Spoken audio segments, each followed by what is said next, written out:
जरा सोचिए, क्या हो अगर आपका प्लेन एक सुनसान बीहड़ इलाके में गिर जाए, जहां दूर दूर तक न कोई इंसान हो, न मदद, न कोई रास्ता, सिर्फ टूटे हुए विमान के टुकड़े और मौत जैसी खामोशी। ऐसी जगह पर आप कैसे जिंदा रहेंगे? और सबसे बड़ा सवाल, इस वीराने से बाहर कैसे निकलेंगे? ये सब जानेंगे आज की इस वीडियो में। कहानी की शुरुआत में हम दो फाइटर जेट अफगानिस्तान के ऊपर उड़ते हुए देखते हैं और उनका मकसद है तालिबानियों के अड्डों पर बमबारी करना, जहां वे अक्सर इकट्ठा होते हैं। लेकिन इन्हें क्या पता कि आज शिकारी खुद शिकार बनने वाला है। इन पर एक मिसाइल लॉक हो चुकी है। ये उससे पीछा छुड़ाने की कोशिश करते हैं लेकिन नाकाम रहते हैं और आखिरकार इन्हें अपने जेट छोड़कर खुद की जान बचाने के लिए इजेक्ट करना पड़ता है। कैप्टन केट सिंक्लेयर जान चुकी है कि दुश्मन किसी भी वक्त यहाँ पहुंच सकते हैं, इसलिए उसने अपने साथी सार्जेंट जॉनसन को पूरा प्लान समझा दिया। लेकिन इससे पहले कि वे कुछ कर पाते, तालिबानी वहां पहुंच जाते हैं और जॉनसन को शूट कर देते हैं। वह वहीं गिर जाता है। उन्हें लगता है कि दूसरी पायलट केट भी मारी जा चुकी होगी। एक तालिबानी जॉनसन के पास किसी चीज की जांच करने आता है, लेकिन केट को इसकी भनक होती है। वह मौके का फायदा उठाकर उसी को ढाल की तरह इस्तेमाल करती है और वहां मौजूद सभी तालिबानियों को मार गिराती है। लेकिन अब जॉनसन की हालत बेहद गंभीर है। केट उसे होश में रखने की पूरी कोशिश करती है, लेकिन उसका समय आ चुका था। जाते जाते जॉनसन बस इतना कहता है, अपना ख्याल रखना। यह पल केट के लिए बहुत भावुक था, क्योंकि जॉनसन उसका सबसे करीबी साथी था। उसने उसकी जान बचाने के लिए अपनी जान की बाजी लगा दी, लेकिन फिर भी वह उसे बचा नहीं पाई।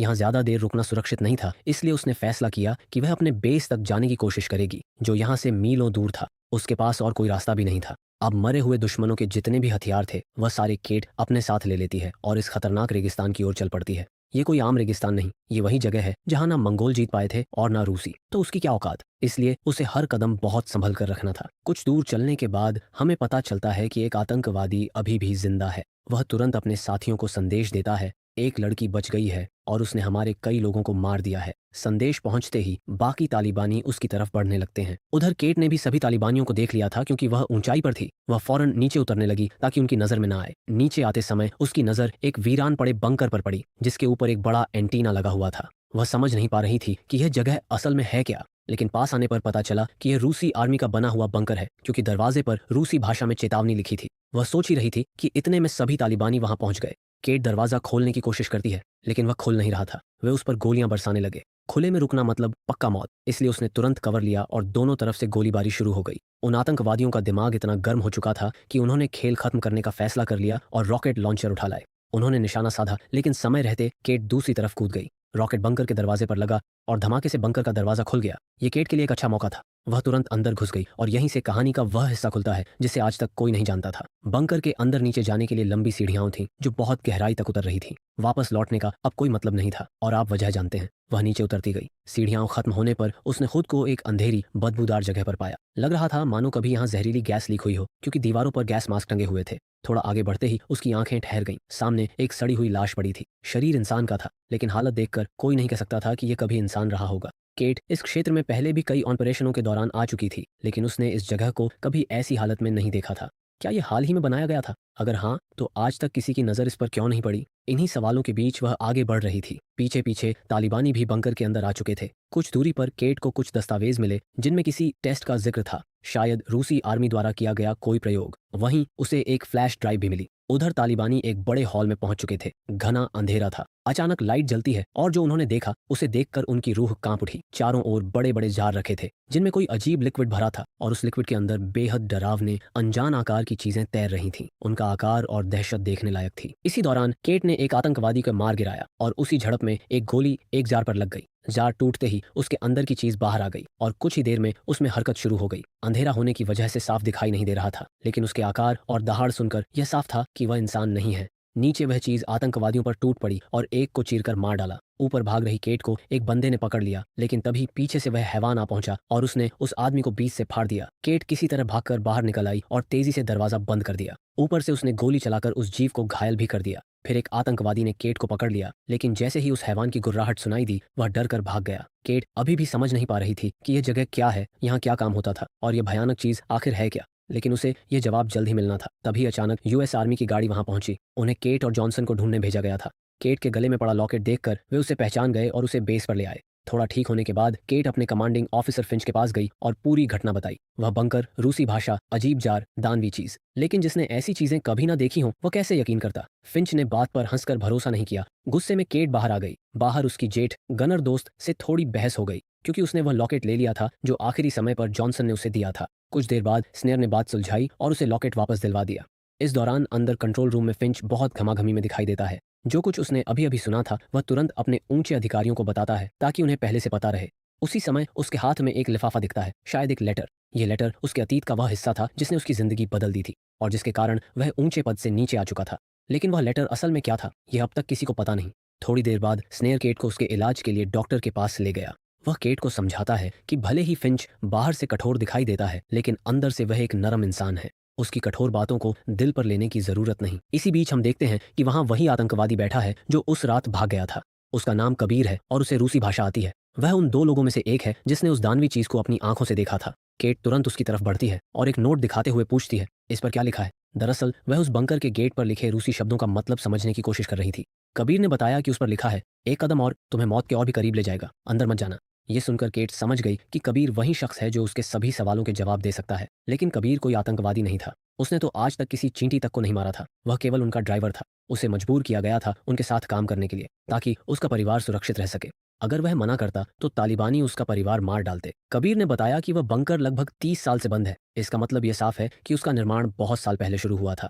लेकिन वह बंद क्यों किया गया? उसमें वह चीज क्या थी जो इतने सालों तक बिना हवा पानी के जिंदा रही? और आखिर रूस वहां क्या बनाने की कोशिश कर रहे थे जिसे अचानक छोड़कर भाग गए? कई ऐसे सवाल थे जिनका जवाब केट को अभी नहीं मिला था और समय के साथ उसकी उलझन और बढ़ती जा रही थी। दूसरे सीन में हम बेचैन फिंच को देखते हैं। वह उसी लेटर को पढ़ रहा है जिसमें उसके पुराने मिशन का जिक्र है, जहां उसने अपने सीनियर की बात नहीं मानी और लगातार लड़ता रहा। इसी गलती के कारण उसे डिमोट कर दिया गया था। वह गलती आज भी उसे अंदर से तोड़ती है क्योंकि वह पद उसका सपना था। इसके बाद फिंच ने अपने सीनियर ऑफिसर को कॉल पर केट की बातों के बारे में बताया। उसने कहा कि संभव है रशियन किसी अलग प्रकार का न्यूक्लियर वेपन या बायो एक्सपेरिमेंट बनाने की कोशिश कर रहे हों।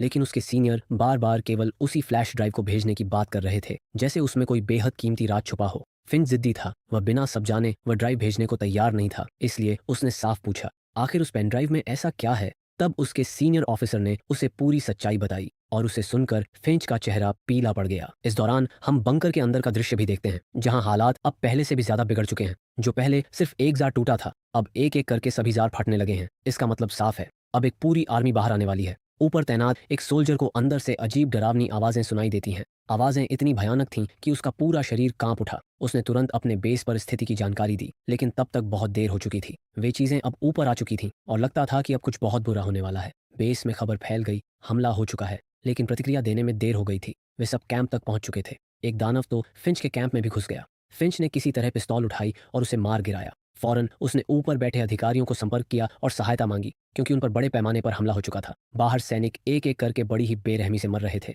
ऐसा लग रहा था जैसे जहन्नुम से दानव इस धरती पर उतर आए हों और हर तरफ तबाही मचा रहे हों। पूरे कैंप में अफरा तफरी फैल गई। इसी वजह से स्नेयर भी उनकी मदद के लिए भागा। जैसे ही वह निकला गेट पर एक दानव ने हमला कर दिया। उसने अपनी लंबी जीभ से स्नेयर को पकड़ लिया। ये दृश्य इतना डरावना था कि किसी के भी होश उड़ जाए। लेकिन कबीर ने बहादुरी दिखाई। उसने उपकरण उठाया, उस दानव की जीभ काट दी और उसके सिर पर वार करके उसे मार डाला। अब कबीर और स्नेयर दोनों बाहर आ चुके थे।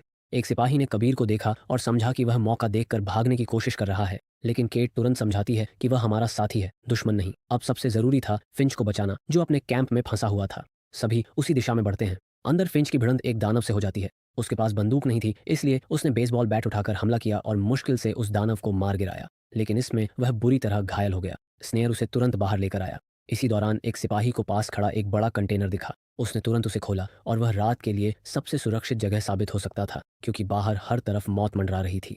वे घायल फिंच को लेकर कंटेनर के अंदर घुस गए और जितनी ताकत से हो सके गेट बंद कर दिया। ये सभी लोग कंटेनर के अंदर तो सुरक्षित हो गए लेकिन अब उनके मन में कई सवाल जन्म लेने लगे। इसलिए वह कबीर से सच बताने को कहती है। कबीर बोलना शुरू करता है। वह एक पश्तून है, यहीं पास के एक छोटे से गांव का रहने वाला, लेकिन रूस ने अपनी जरूरतों के लिए गांव के लोगों को इस्तेमाल किया। कबीर बताता है कि कई साल पहले उनके गांव के पास अचानक आसमान से एक बड़ा पत्थर जैसा उल्कापिंड गिरा था। रशियन फौज ने तुरंत उस इलाके पर कब्जा कर लिया। तब गांव वाले समझ गए कि कुछ बहुत बड़ा रहस्य छिपा है। लेकिन इस जंग में इंसान और रूसी अकेले नहीं थे। एक तीसरी चीज भी थी। जब वह वार करती थी तो इंसान सिर्फ मरता नहीं था, पूरी तरह गायब हो जाता था। वह चीज क्या थी, कहां से आई थी, आज तक किसी को पता नहीं चला। कबीर कहता है, जो दानव मैंने बंकर में देखा वह उन सबसे अलग था। शायद रशियन किसी खतरनाक चीज को बनाने की कोशिश कर रहे थे लेकिन उसे पूरा नहीं कर पाए। सुबह हुई तो सब लोग कंटेनर से बाहर निकले। तभी उन्हें असलियत समझ में आने लगी। फिंच ने केट से माफी मांगी क्योंकि उसने पहले उसकी बातों पर विश्वास नहीं किया था। वह बहुत घायल था, फिर भी खुद को संभाल कर खड़ा हुआ और सबको पूरी सच्चाई से रूबरू कराने की तैयारी की। उस पेनड्राइव को देखने के बाद फिंच को बहुत कुछ पता चला। उसे मालूम पड़ा कि आज से 45 साल पहले इस जगह पर कोई पत्थर नहीं बल्कि एक स्पेसशिप क्रैश हुआ था जिसमें असली एलियन मौजूद थे। जब रशियन आर्मी को यह बात पता चली तो उन्होंने दुनिया से झूठ कहा कि यह बस एक उल्कापिंड मीटियोर है। अचानक वह नासूर जाग गया और सब पर हमला कर दिया। सबसे पहले उसकी शिकार केट बनी। कबीर ने फिर उसे बचाने की कोशिश की लेकिन उसके हाथ बंधे होने के कारण वह कुछ न कर सका। बाकी लोगों ने मिलकर जैसे तैसे उस पर काबू पाया, लेकिन तभी फिंच ने एक ग्रेनेड उठाया और उस दानव पर कूद पड़ा। जोरदार धमाके में उस दानव के भी टुकड़े उड़ गए और फिंच भी शहीद हो गया। फिंच की मौत ने सबको हिला दिया। अब सबने कसम खाई, अपने शहीद साथियों का बदला जरूर लेंगे। अब सभी उस रहस्यमयी बंकर में पहुंचे। उसे पूरी तरह नष्ट करना अब जरूरी था। उन्होंने अंदर हर जगह बम लगा दी, लेकिन बाहर निकलते समय केट का लॉकेट गिर गया। वही लॉकेट जो जॉनसन ने आखिरी पल उसे दिया था। स्नेयर जानता था कि यह केट के लिए कितना कीमती है, इसलिए वह उसे लेने वापस अंदर चला गया। पर तभी एक दानव उभरा और स्नेयर को गहराई में घसीट ले गया। सबको लगा कि स्नेयर मर गया है, इसलिए वे बाहर निकल आए और बम फटने का इंतजार करने लगे। तभी स्नेयर की आवाज़ रेडियो पर आई, मैं अभी जिंदा हूँ, लेकिन कोई अंदर मत आना, मिशन ज्यादा जरूरी है।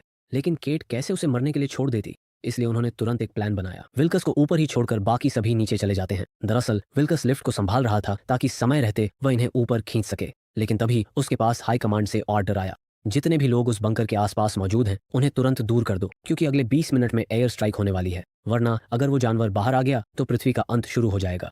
ये सुनकर वह सुन्न रह गया, क्योंकि उसके अपने साथी तो नीचे ही थे। उसने फौरन रेडियो के जरिए नीचे ये खबर पहुंचाई। ये सुनकर सभी समझ गए कि उनके पास सिर्फ 20 मिनट हैं। बिना समय गंवाए यह लोग आगे बढ़ जाते हैं, जबकि दूसरी तरफ स्नेयर अपनी जान बचाने के लिए लड़ रहा था। उसे वहां अपने शहीद हुए साथियों की लाशें मिलती हैं। उनके पास कुछ हथियार पड़े हुए थे, जिनको लेकर वह तेजी से अपने लोगों के पास आने लगा। यहाँ पर इन सभी के सामने एक एक करके सारे रहस्य खुलने लगते हैं। जब कबीर अंदर गया तो उसने देखा कि वहां एक आदमी पड़ा है जिसके कपड़े उसे जाने पहचाने लग रहे थे। वह आदमी उसी के गांव का था। तभी उसे समझ आया कि जिस जीव को यह अब तक दानव समझ रहे थे वह असल में उसके गांव के मासूम लोग ही थे, जिन्हें रूस ने धोखे से कैद कर लिया था ताकि उन पर टेस्ट कर सके। कुछ दूर आगे जाने पर उनके सामने वही जगह आ जाती है जहां से यह सब शुरू हुआ था, यानी वह असल एलियन जिसे आज भी प्रिजर्व करके रखा गया है। तभी केट के पास स्नेयर का मैसेज आता है, जल्दी से लिफ्ट की तरफ चलो। बिना देर किए सभी उसकी ओर भागते हैं, लेकिन अब इनके पीछे दानवों का एक पूरा झुंड पड़ चुका था। ऊपर माहौल और भी खतरनाक हो गया था, क्योंकि आतंकवादी वहां पहुंच चुके थे। उन्होंने विल्सर को अकेला देखकर उस पर गोलियां चलानी शुरू कर दी, लेकिन विल्सर ने भी जमकर मुकाबला किया।